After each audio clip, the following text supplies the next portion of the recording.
back to Vendor Talk. I'm your host, Keri, with Timeless Rose Events, and today I have a very special guest with me. She just so happens to be my best friend. So give it up for Jillyne with Jillyne Renee Makeup. Is that how we're... Yeah. Okay, awesome. I just want to make sure. So things have shifted because Jillyne is back from LA, and she's originally here from Houston. Right, well, you were born in Dallas. Yeah. You were basically grew up in Houston. Yeah, I so came, the start of everything happened here, and now she's back. So that's really exciting for me because, you know, we always need makeup artists and stuff like that for bridal work. And so let's get into that. Let's talk about how did all of this get started for you? Because I grew up with you and you weren't really into makeup, and then all of a sudden you're a makeup artist. I was not. I was like, I didn't know how to do my makeup. I didn't like doing makeup, didn't know how to buy it. And I would say when YouTube came out, that's really kind of what sparked my interest, is like right when YouTube launched and they started doing makeup tutorials, and I'd watch all that stuff and I got really interested in it. And I moved to New Orleans at that period of time when I like up and left. Yeah, that's right. I up and moved to New Orleans to figure things out, and like shortly after that move, I looked into makeup designery in Burbank, and I really loved the school. It was definitely the makeup that I wanted to learn how to do because I wanted to be taught professionally. I didn't want to just do YouTube. Just do YouTube because I was like, I don't want to learn from there, and it was just like people enjoying doing makeup. So I went to the school. I did like a whole tour and everything, and I started going there, and I was there for about 4 months, and I did like media makeup, so I learned how to do the basics of makeup and what that looked like, and doing a little bit of hair on set, and then I learned how to do character makeup so I can do prosthetic and burns and scars and all that stuff. Special effects stuff. Yeah, so I did learn how to do all that, and then I came back to Houston like a little while later after all that, and just kind of grew from there. Just kind of took off a little bit. It's definitely been interesting being someone that knows you personally, watching you grow, because I mean, I did your makeup for prom. Yeah. You're like, not too much, I don't want to go get it done, blah, blah, blah. Because back then, you know, it was like everyone would go to MAC and they would have the smoky eye. Like, that was really in, and you were like, I don't want that much makeup on my face. And so, I think we ended up at like Estee Lauder too at one point. At one point, yeah, for sure. And so it's like, it's just it's so cool to see and watch you like grow from, I don't really like that stuff too, I'm a professional now, so, which totally all of your work different. is like so gorgeous, and it's so much fun to like watch you, and then I got my makeup done. Yeah, so if you want to know what my work looks like, it's on her. Like this. So, and I really like the look that you did, because this is, to me, I feel like it falls under the category of bridal look too. Monochromatic is like really in right now, and a lot of brides are doing more, you know, having more fun with their makeup and stuff, but it still doesn't clash with like the camera and stuff. Absolutely. So give us a little bit of expertise background with that, and how does that work? Because, you know, obviously you don't have to hire a makeup artist, but why would you want to, especially if you're going to have professional photographers there? Yeah. I would definitely recommend getting an artist because they're going to know what to look for as far as like facial features. Like if you just have your friend doing your makeup, they learn things off of like YouTube and Instagram, which is fine, but some people don't think about facial features and like you know, someone's face is more oval, or they're more heart-shaped, or they're more round, and like all these different things, and everyone wants to just highlight and contour. But you end up highlighting and contouring the wrong ways, and it will either make your face look wider in areas that you don't want it to look wider in, and most, like, the average person doesn't think about those things. So it would be good to have a professional do those things for you. And as far as like cleanliness as well, because I mean, if you know what you're doing, you definitely keep your kit clean. The person that's applying your makeup is going to be very cautious of not having cross-contamination and things of that nature. Whereas if you just have your friend doing your makeup and they're using some of their stuff, like, you know, you're a teenager, you know, your friends, you just put your own, like, their your mascara or your lip gloss, and it's just like, you don't think about those things, and I'm like, well, you don't know what your friend may or may not have. Or you don't want to come down later down the line, you got a sore. With everything that's going on right now. I mean, right now is super crazy, so it's like you have to be extra careful. I'm already anal anyway, and you know this. I'm just I'm very neat and tidy and like that's just how I am. But Right. especially with what's going on now, like when COVID happened, I actually broke down my kit and I sprayed everything. Like I wasn't working anyway, but I wanted to just have it ready to go. So I just took everything out, cleaned it all down, wiped everything down so that I knew that, hey, once I do go back to work, one, I don't have to worry about it, so it's all done. Yeah. But now it's all clean and sanitized, and I just make sure I do that in between each client. Not even just doing the standard procedures, but even going beyond that, like spraying down like that physical product itself. Like it's covered, but I'm spraying the container. Yeah. Because like my sure. hand's touching it or someone else is touching it. And well, I've gotten to experience it myself back to back now since you've been back. One, because we did the styled shoot on Sunday. Yeah. And then today, and I've noticed like you are very much, how do I want to say this? Like you repeat your steps. And I really appreciate that, you know, you use different wands, you know, you're not like cross-contaminating like you said, and then you're spraying and disinfecting as you go.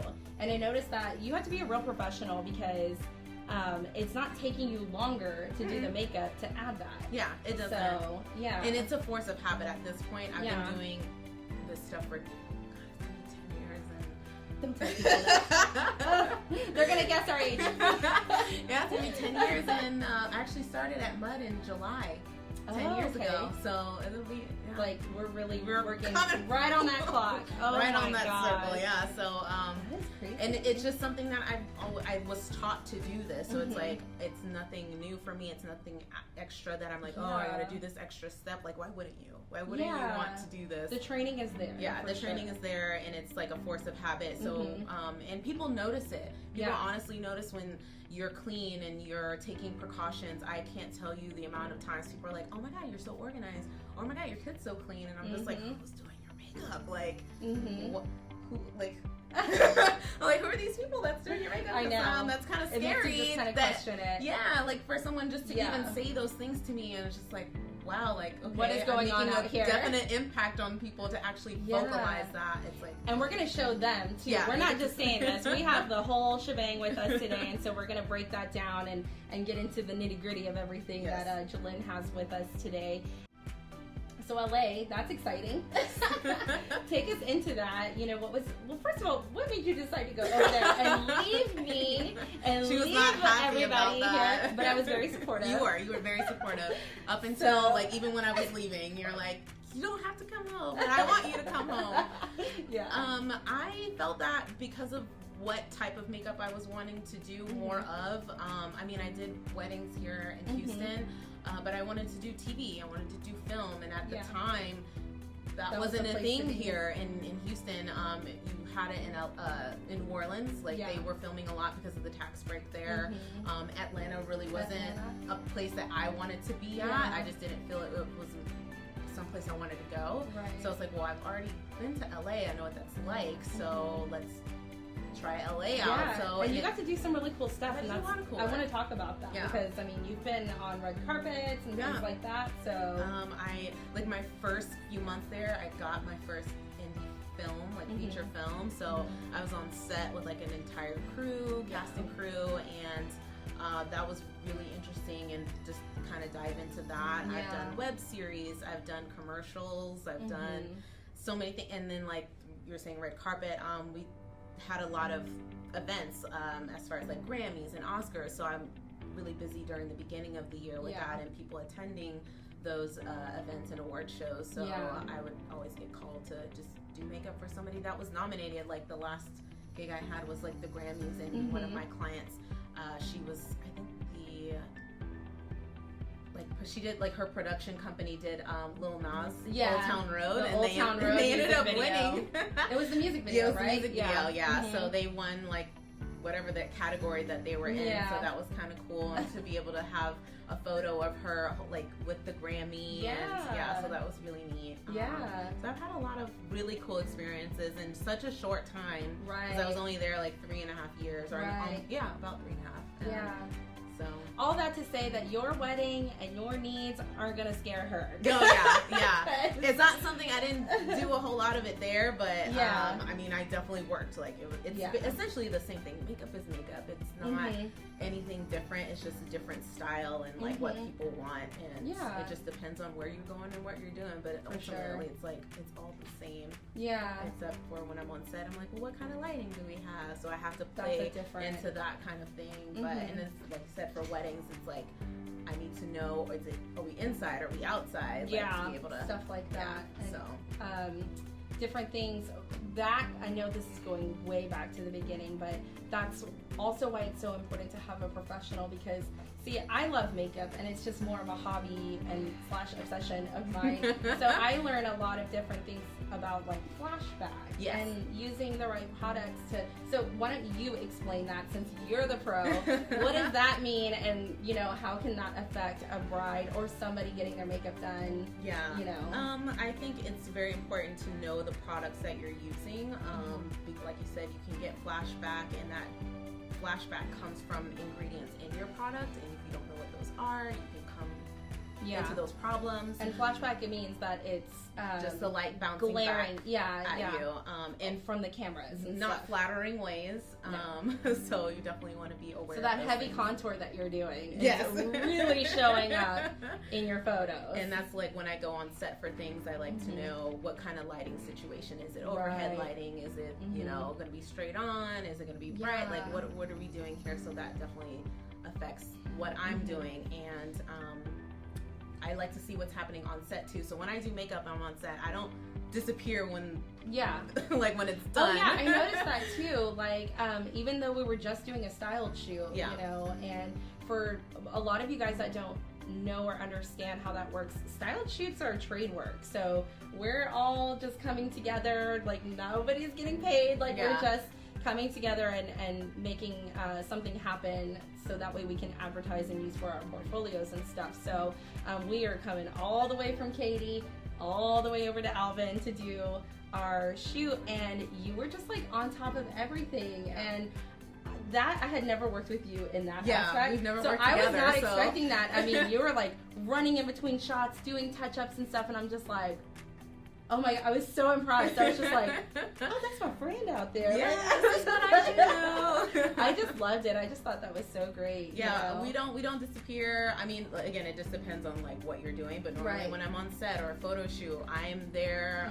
I'm on video, what we call Video Village. So there's like a separate location where there's a monitor that I can see. Yeah. So if something like a little hair is sticking up, I'm running out there and I'm like, stepping in, and then they know that I'm coming out there to fix something. But for bridal and for weddings, this is just like everything that you're doing is in preparation to make sure that that you most of that doesn't happen.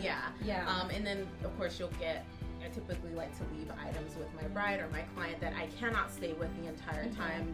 You know, if they don't want to pay me to be there for the entire time of the event, it's like, okay, I'm going to give you some things that hopefully will combat any situation that'll happen, like, you know, touch your lip or you get a little shiny, things like that nature. So I definitely think ahead of those things. Okay. Well, that's really neat. I mean, I think it's always interesting, especially when your background, I mean, you're so diverse and stuff, but obviously like weddings and bridal is such a hot commodity here, and it's so important to have good makeup artists and professional makeup artists. One, because the heat is so disrespectful and it does not matter what time of year it is. It doesn't. And everybody wants to have an outside wedding, which is fantastic. I love a good outside wedding, but you know, you have to have the right products and apply it the right way in order for it to stay in this heat and humidity. And I learned that real quick when starting off in Houston, and I would get a lot of underwater shoots, and I had to like learn the products to use underwater that was going to stand up. So I was like, well, that matches to Houston because it's like we're in water out here all day. We're on land though. Goodness gracious. Yeah, you definitely have to know what products to use and what environment. So definitely take account in that, which I did today, because I'm like, well, it's humid here, but I also know that we're going to be on set, but I don't want you melting, but I want you to feel pretty and all these things. So you have to think about all of these things. But for the normal person, it's a lot. And for me, it's like, okay, this is what I'm being handed to. Now I know how to handle that. And then sometimes things happen, and you figure it out. Yeah, you know? I love that. You figure it out. So I love that you're back. I'm really excited to do more work with you, as much as I can. Yes, you yes, know, yes. and stuff, and get you rolling as well. So I'm really excited about that. You're based out of Katy, but you can travel. I'll travel wherever. I mean, if it's in LA, if it's in New Orleans, if it's in Atlanta, if it's in New York. Like, I have a client in New York who's like waiting for me to get back to New York. She's like, whenever you come back, I have to work with you, because she works with Amazon Fashion.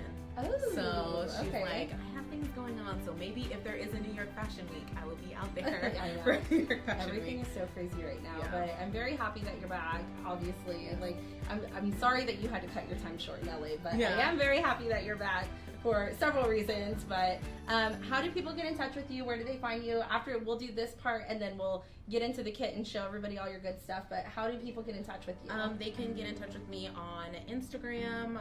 My tag name is Makeup Jillyne. You gonna have to spell that. All one word. It's MAKEUP, Makeup Jillyne, JILLYNE. My name. You can also, there's like a link to my website there, as well as like my email, which is makeupjillyne@gmail.com. Yeah. I don't think I have a Facebook. No, I don't Yeah, I was think like, I so don't have either. Facebook, but at my website, Yeah. on like Instagram, I think, because everyone goes on there, that's like the main place to go, because then I have links to different places to get a hold of me, and they can always reach out to you. Yeah, you're one of my preferred vendors.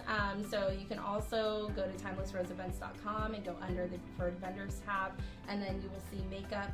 Click on the makeup tab, and that'll take you to all Jillyne's stuff. Yes. So when we come back, we're going to dive into her kit, so that way we can see the kind of stuff, one, that makeup artists should have, and some of the steps that your makeup artist should be taking in the event that you don't go with Jillyne and you hire somebody else.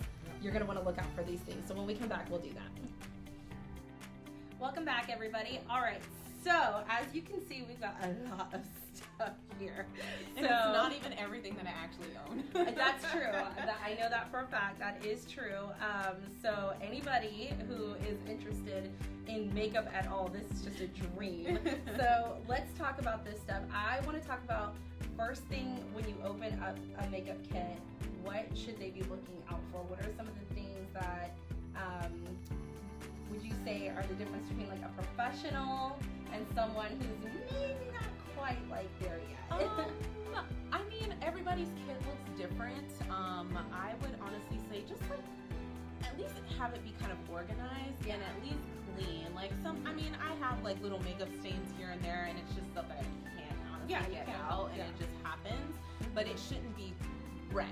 It shouldn't be trash. You shouldn't have to. Your artist should literally not be like having to find things. They should definitely know where everything is. Yeah. Because if you're just throwing things in, then you don't care. You don't care about things being organized. You don't care about it being clean.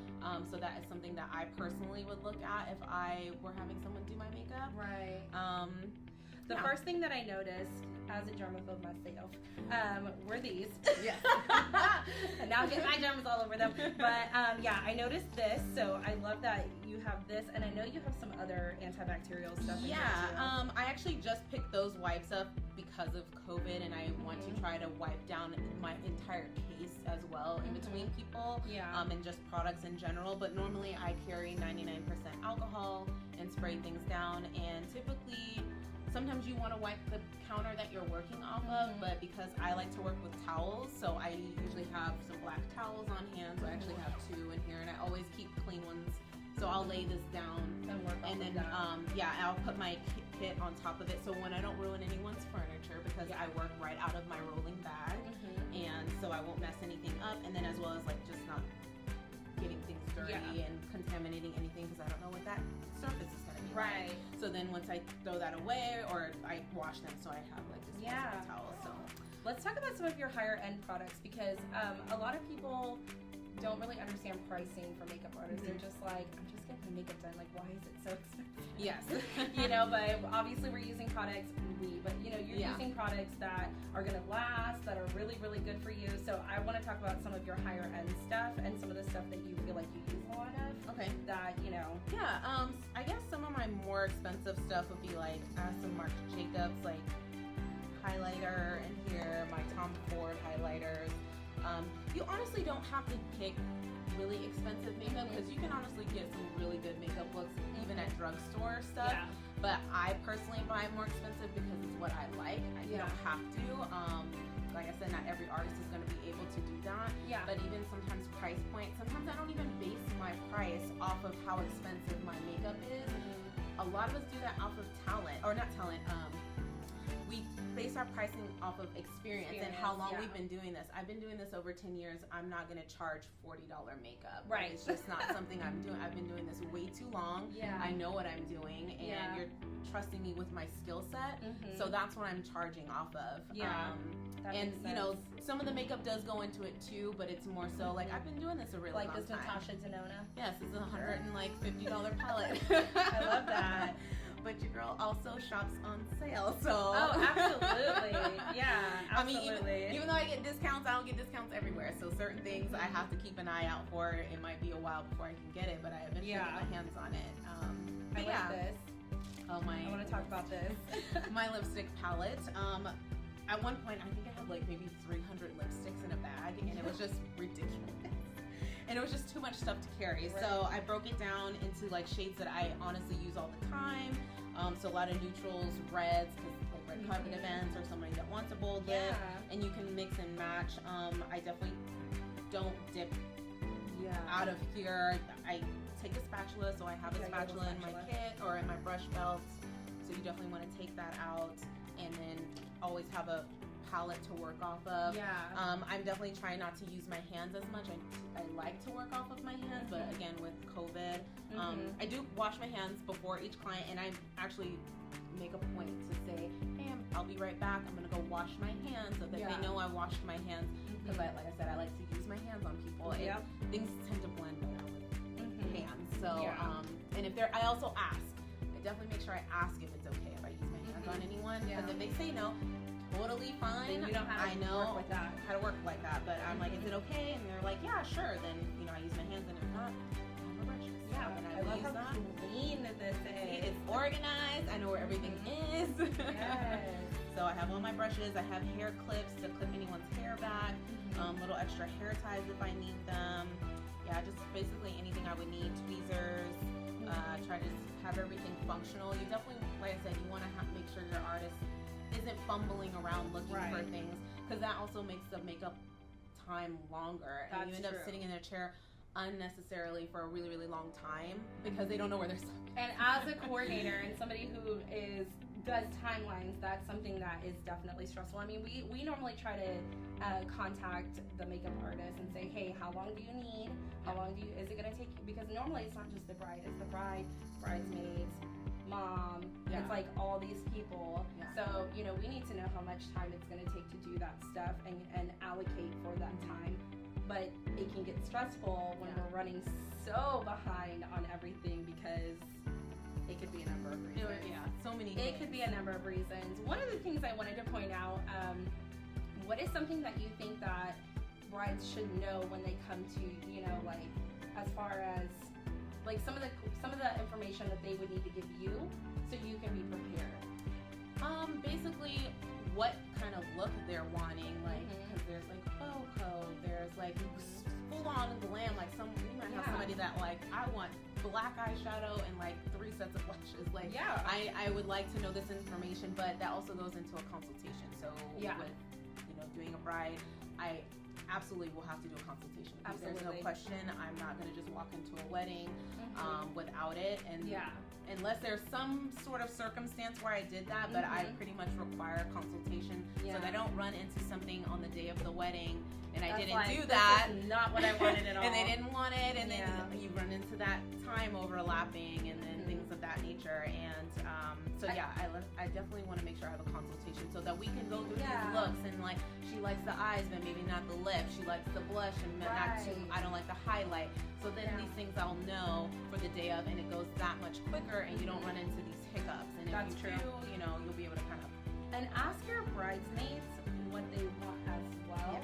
Or if you as a bride are very particular, tell your bridesmaids too, hey, I want you guys to pretty much have like the same kind of look or something like that. That's going to make it a lot easier on your makeup artist if you bring an assistant, if they have somebody with them or something like that, to make sure that we're cutting down on the time too, because I noticed there's been a few times where we've been and the bridesmaid just didn't like what was happening, or I don't know. And so we weren't waiting on the bride. We weren't waiting on anybody else. We were waiting on one bridesmaid that was just like, redo this. And it's like, we don't have time for that, you know, but it's understandable. They're paying for a service too, so I understand that. But I typically ask the bride, how do you want your bridesmaids to look? Do you want them to all look, like you said, all look the same? Or she'll tell me, yes, they have to look this. I don't care what they say. And I'm like, all right, that's what goes, because it's her wedding, it's her day. Right. And if she says, well, I don't really care, just as long as they look nice and comfortable, then I will ask the bridesmaids, okay, well, what do you want? Like, this is kind of what the bride is wanting, but she's kind of giving you guys a little bit more of a leeway in how you want to look. So then I'll use that. Which is perfectly fine. And if you're, everybody does it differently. Some brides they pay for all their bridesmaids to get done. Some of the bridesmaids have to pay for themselves, but you definitely want to be conscientious of what's going on in your surroundings, because you don't want to have this glam red carpet look and you're in like and you're just part of the party, you know, right? You're kind of like outshining the bride a little bit. So, but I think it's good to have an idea of what it is that you're looking for and what's going to look good on photographs too. Right. So, and whether or not it's inside, outside, there's a lot of things that you have to take into consideration. Going from outside to inside, like those kinds of things. So so that's good information, and then of course location. Yes. So that way you can build that into your price and stuff too. Yeah. So well, this was really fun. I mean, of course for me, because I'm just over here like, ooh, I've never seen these before, and different things like that. Yeah. So. and my kit's constantly changing. Like, it's probably going to change here again in the next like week or two. I swear I change it like every 2 weeks. Well, makeup comes out every 2 weeks. I feel like the next new thing is always just around the corner. You know? Yeah, and well, with me, because being in LA, I was constantly working on different sets, and I might only have one person, and I know I only have one person. Well, I'm not gonna take my entire bag. I'll take the things that I need, and I'll just take the things that I need, and we'll just kind of go from there. But yeah, this is like, again, this isn't everything that I own. I have backups at home. I don't typically like to carry full-on foundation bottles because, one, it's too heavy, so I like condense down in little containers, and they're all labeled so I know what they are, and I'm not guessing anything. And then you mix according to skin tone. Right, because I don't carry every shade of everything because it's just too many products to carry, and I definitely try to be as condensed as possible for my sake. If anybody cares and wants to know makeup stuff. Being in LA, and I would take the bus and the train, and and I don't want to carry like a 100-pound kit. Like I just don't want to carry it. It's too much stuff to carry, especially I have 6 clients in a day. It's a lot of stress on your back and stuff like that. So I try to condense it as much as I can and just only use what you need, because you can mix and match things and work that way. And I think it's more efficient versus having, I have my masks for people now and straws for my models. If they want water and I don't want them to mess up their lipstick, I'll go get them a water and put a straw in it. I keep, I have like a Sharpie in here to like label things if I'm on set for something, and I have a specific powder puff for each person so that I don't cross anybody. But this is already stuff I was doing. You should be doing before, like the whole COVID thing. You definitely don't want to be mixing anything. Brushes I would keep separate from any other person. So things like the mask and the extra sanitary wipes is just kind of the this is an extra precaution for everyone. So I do wear a mask when I'm with a client now. Oh yeah, you're so close, like very close. So I try to make them feel comfortable, and just for me as well, because even they might not know if they're sick or not, and because everyone's running around asymptomatic, and I don't want to potentially harm myself, so I just wear it for me, and to protect them, because who knows, I don't know. But I have basically everything I would need in here, with sponges, like everything is pretty much organized, so I try to keep it that way. And at the end of the client that I'm dealing with, if I have time, I will clean right then and there, so that I don't have to worry about it later on. Or if it's just that one person for the day, or I know I'm done for the day and I just kind of want to get out of there, I'll pack everything up, but then I will take it home and wipe everything down, so everything does get cleaned beforehand. I also keep a little trash bag too, so I'm not running around leaving trash everywhere, because people will like take napkins and they'll just like throw it on their kit. But I have I use little doggy Oh, the little baggies. poopy bags. Yeah, this one's actually like for a trash can, but I do have like doggy baggies that I like will throw in, or you can also use trash grocery bags. Grocery bags, yeah. So I would used to do that too, and I would tie it to my makeup chair so that way I would throw it in there. Nice. So there's little things you learn along the way, and other artists that I see, and I'm just like, that's a really good trick. I'm gonna use that. So certain things help. And like you said, everybody's different, but I just wanted to give everybody a good idea of what a professional kit looks like, and maybe some of the things that they should look for. Definitely should have like. These are mascara wands. You definitely want to have a pack of those. I have some ones for lipstick as well. Little lip applicators. Yes. I do have like a lip brush that I use sometimes, but again, that gets used for that one person. Right. And mascara, I don't ever dip in the tube. I was just gonna say, if your artist is going like this. Yeah, no, that is yours now. If it's new, that is your lip product at that point. Definitely don't do that. I do have like these little mascaras that I purchased, and I can give them to the client, and I will let them know. It's like, this one you can have because it's a little mini, so they will keep those items, or a little lipstick or something like that. And what I was mentioning too about, so they have like a little kit. I have one as well in here. I think I already have one pre-packed. So it's like a little mesh baggie. This one's more for like my red carpet people, and it has like a toothpick in there, a lip wand, a little container with their lip product in it. There's a mint in there, and a little puff that I'll load up with a little bit of powder, and that way they can touch up. And my card's in there as well if they want to use my services again. But for the bride, I probably would do a little bit more for them, like pertaining to what they're doing pertaining to what they're doing, so that they have something else to kind of carry with them, in their clutch or wherever they're going. So I love that. Well, thanks for coming and playing makeup with us. Of course, I love it. You also do lashes. I mean, everything. Yeah, I offer everything. I have lashes, individual strips. I have a lot of skincare stuff. Like if somebody's like, my eyes, like I was traveling, and I have like little eye masks that I use during the service, so it also does not add more time. It's not like you're sitting there and I'm not doing anything. I work on something else. Yeah. I'm definitely that artist. I feel a little kind of everywhere when I'm creating. Because like people are like, oh, but my face isn't done, and I'm like, I know. Like this is my process. I have to just work in my own way, because once I'm staring at something for too long, I kind of lose like my focus. So I try to go over. That's funny. You guys can catch Jillyne on Instagram at @MakeupJillyne. She also has her website, which links on the Instagram. It'll take you straight there. Yep, and you can find her on timelessroseevents.com. Till next time.